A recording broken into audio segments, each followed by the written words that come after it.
I love hunting the West for the adventure that it brings as you get away from the hustle and bustle and out into what they call big sky country. The kind of country that reminds you how small you are and how big God is, as you take in the vast open plains, the majesty of the mountains, the beauty of the changing seasons. I love the camaraderie with fellow hunters, the memories made in camp, and the stories told around the campfire. And I love the countless life lessons that there are to learn from hunting the West. Like how every sunrise brings new opportunities, a chance to try again, to be better than yesterday. Knowing that through every valley, through every climb up the mountain, that beyond the next ridge is what we all really seek. Hope.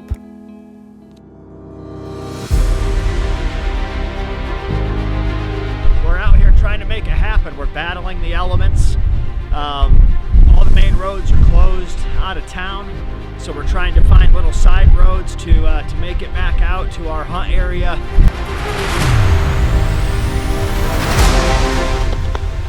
All right, so we just had an absolutely exhilarating encounter. We came up to this piece of property, and it's hard to explain, but we just saw, we don't know the total number, but we just saw hundreds of antelope. This snow has seemingly caused the start of the migration from north, heading towards the south, and we just happened to be at the right place at the right time to see all these goats.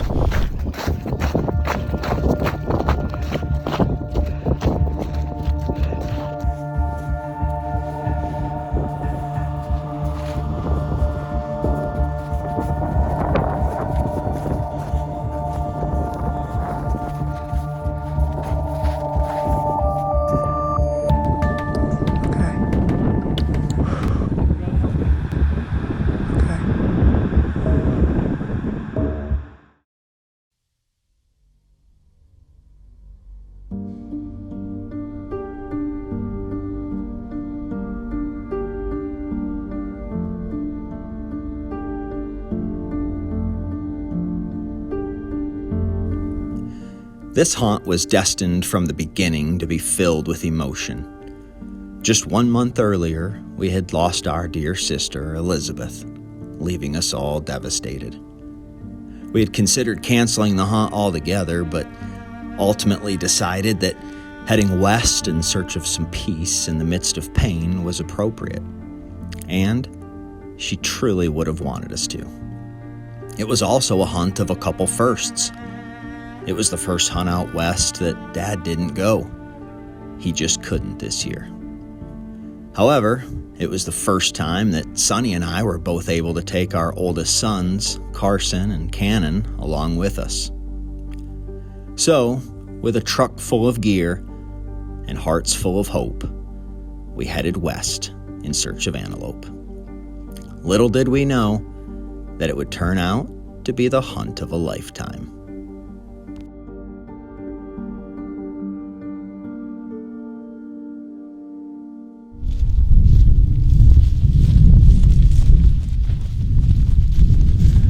So we're out here glassing, but this right here, if you look down in this ravine, that's a big part of what this trip is trying to build a love for the West into these boys. And so even though it adds a little element of noise and disruption more so than a normal glassing session, it's part of what this trip is, and they're having a blast. But we're still trying to find something to go after as well. This particular spot we found is a little bit more mule deer country. I even just spotted 2 muleys down at the bottom of this ravine, about 150 yards down there. So I think we're probably going to move on. This is really pretty country, really cool spot to glass. But there don't seem to be many goats in here, so we're going to let the boys finish exploring for a minute, and then we're going to go find the next spot.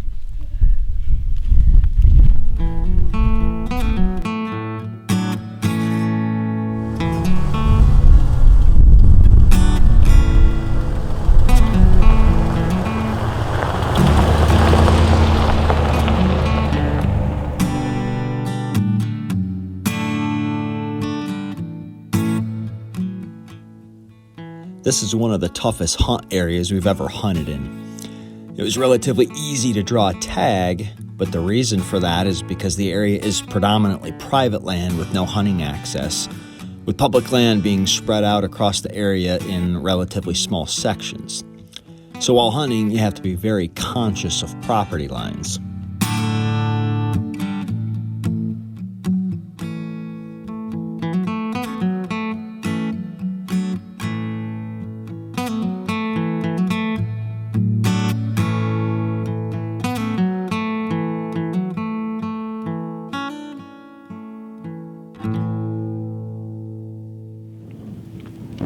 Well, we always talk about how hunting is full of hope and despair, and right now we're probably a little closer to the despair side of the meter. We just hiked back in quite a ways to this piece of property to get to this vantage point where we can see a pretty big bowl out here, a little bit of a mountain range to our right. My shoulder in this direction is actually where I shot my buck last year. So we had high expectations, high hope, and we got all the way back here and glassed the whole way. And we've been glassing here on the hilltop and nothing. So a little disappointing, especially with how cold it is and the wind whipping at the back of our neck, but we're going to keep our heads up and get a game plan to go somewhere else and see what we can find. Early in the week, Sonny was able to put down a nice goat in his hunt area. But things were about to take a turn as we headed out to my hunt area and a storm was moving in.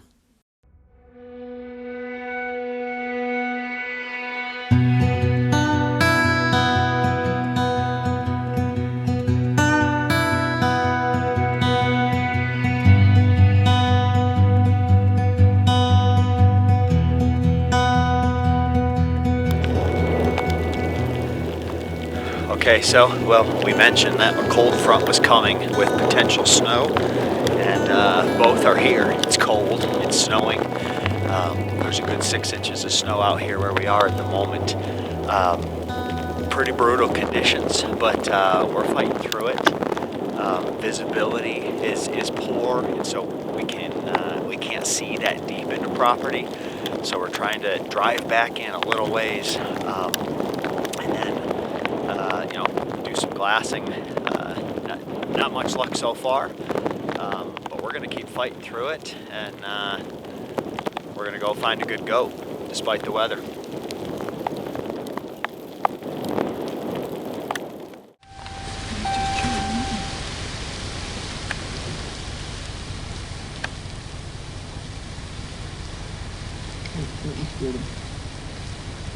Oh, there's a lot.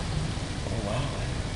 There's 8 of them. Holy cow. There's like 9, 10, 11.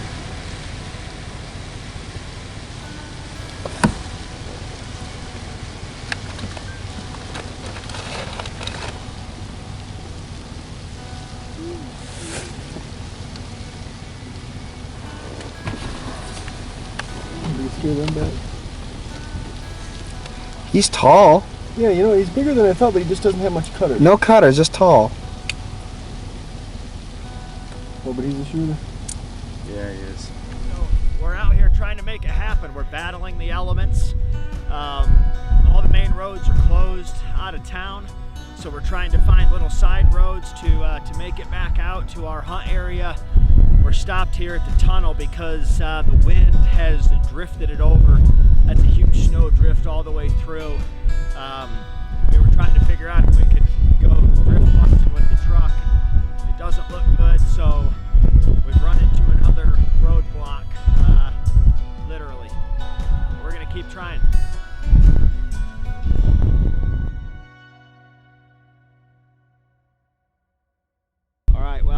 came back here to one of the same places that we were yesterday, and as you can tell, it looks completely different. Visibility's terrible. Up here in this high elevation, the wind is just brutal. With these lower temperatures, it's making it pretty unbearable, and we're trying to tough it out, but these conditions are becoming unhuntable, and so we're getting pretty close to having to call it a day. I think we're going to work our way back, try a couple more areas where we might have the opportunity to see something close, because trying to spot something from afar off and put on a stalk just isn't working today.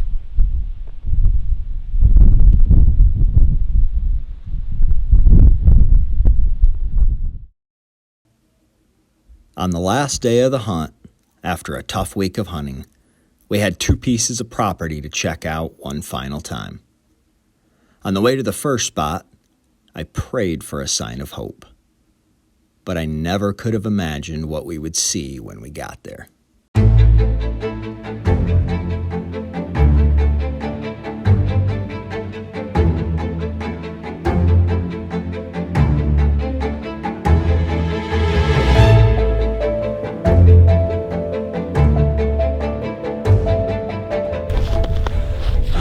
So we just had an absolutely exhilarating encounter. We came up to this piece of property, and it's hard to explain, but we just saw, we don't know the total number, but we just saw hundreds of antelope. This snow has seemingly caused the start of the migration from north heading towards the south, and we just happened to be at the right place at the right time to see all these goats.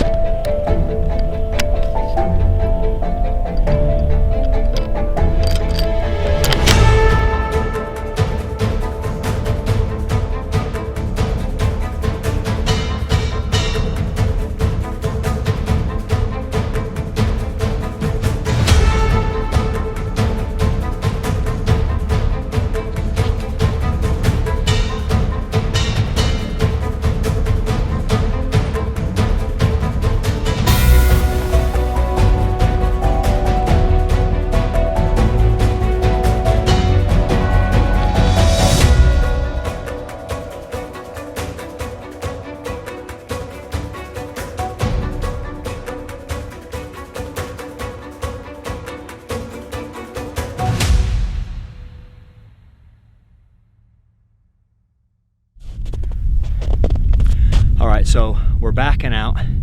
It was exhilarating, it was fun, it was close, but didn't quite come together. I had him in the crosshairs at 191 yards. Unfortunately, the closest he ever got within range was 75 yards on the other side of the fence. And I'll tell you, that's one of the strongest temptations a man will ever endure, is that temptation to shoot across that fence line. But listen, the law is the law. That's somebody else's property.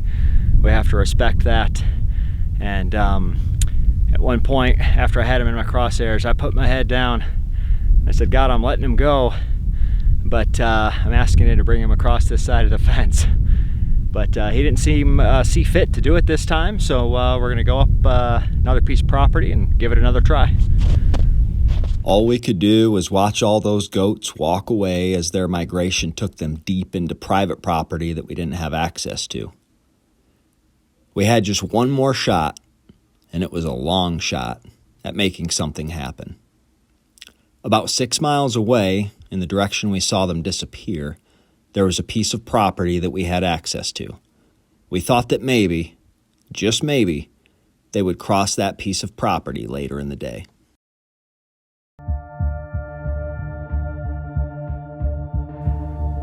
Once we made our way to the piece of property that we thought the antelope might come through, it was going to be about a mile hike through some areas where the snow had drifted pretty deep in places to get back to where we thought we needed to be. So Sonny stayed back with the boys while I took off and Bo followed with the camera.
he is.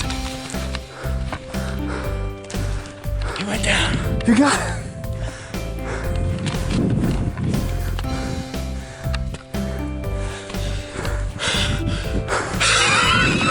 I got him! You got it. I got him! We got him! Seth, pull him out of there, man. Look at that bucket.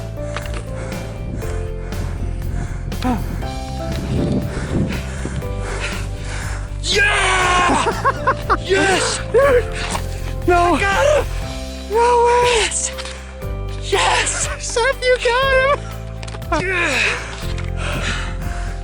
Thank you, Lord. Thank you, Lord. Oh, Seth, you dropped Yes. him, man. it was the hunt of a lifetime. I'm telling you what. Yes! We did it! Get in here! Ah! That was the hardest hunt ever! We'll never do anything like I that am again. so out of breath. One shot at 215 yards. Look at him, man. Look at this bucket.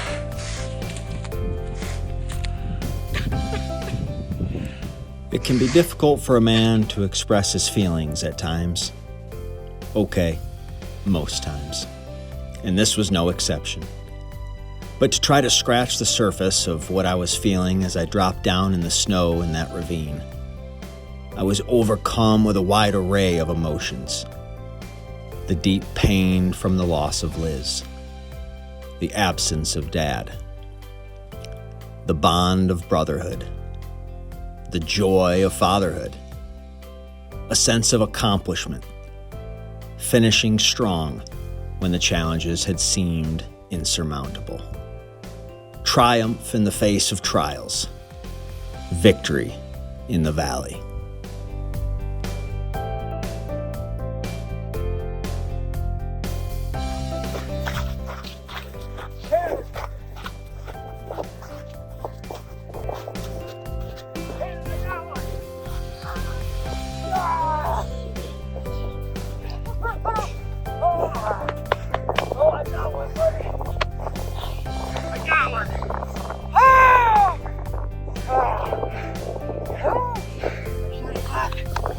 Dude, you got him.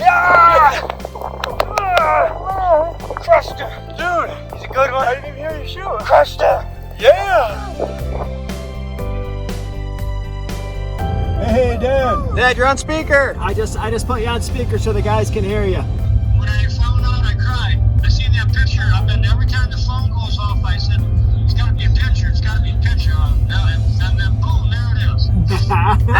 Woo! I've been praying all week that you guys both get one, because when I used to hunt, I'd want to get one not for me, but for the kids that were with me. Yep. This hunt was the hunt of a lifetime. A hunt filled with emotion, challenges, excitement, and most of all, hope. Hope that went well beyond the hunt itself. It was a reminder that there is always hope that tomorrow will be a brighter day, that the sun will rise again. The hope that out of every valley, over the next ridge, we will find what we are looking for. For the hope and healing that it helped bring, we will always remember this hunt. Because the things we deeply love, we never forget.